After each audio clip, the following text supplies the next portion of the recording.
počkejte, ještě nic nerozbíjejte, ještě nic neberte. Hele, lidi, počkejte stop, jestli to tady takhle rozeberete, tak už sem fakt nepřijedem.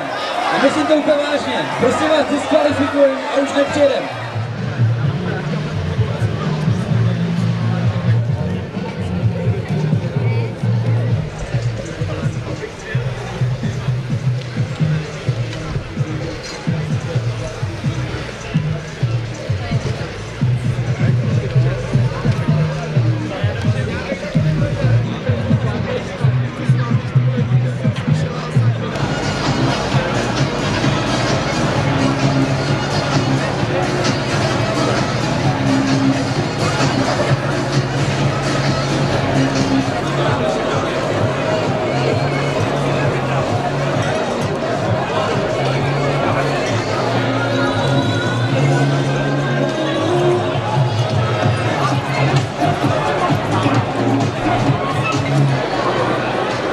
Ahoj Harcové! Čau!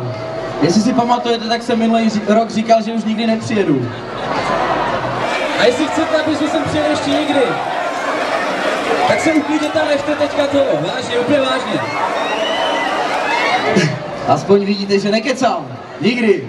Že jsem to splnil. Skutečně je to vaše. Dneska jsme vám přivezli 8000 piv Excellent od Gambrinusu a 3000 baget Simply Fresh od Hame. Svačinka, kterou jste si zasloužili. No a určitě z minulých ročníků víte, jak ty předávačky jako vždycky dopadly, jo? Já bych to tady nerad úplně jako nějak do detailů rozebíral, jo?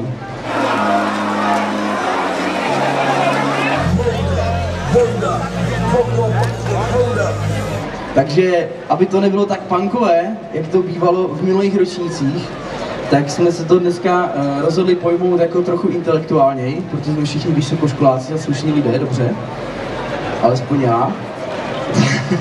Tak vám to rozdáme tak nějak jakoby kultivovaněji. To znamená, jsou tady dvě fronty, jedna vede sem, druhá vede tamhle, to jsou dvě hlavní výdejní místa. No a poprosím vás, abyste se netlačili, abyste nedělali žádné výtržnosti a aby to všechno aspoň dneska teda proběhlo v klidu, jo. Jinak fakt už nikdy nepřijdu. Jo. A každý z vás dostane tašku, kde samozřejmě bude poctěn od nás pívem a nějakou tou bagetou, určitě toho bude víc. Takže prosím jenom zachovejte klid, pořádek, čistotu a nezapomeňte na slušné vychování, které vám štípli vaši rodičové. Dobře? Můžu se na vás spolehnout? Já vím, že ne, proto se neptám. No a tenhle ten krásný diplom si převezme paní inženýrka Iva Šídová, což je asistentka ředitele ředitelství kolejí a MENS, taky prosím potlesk pro ní.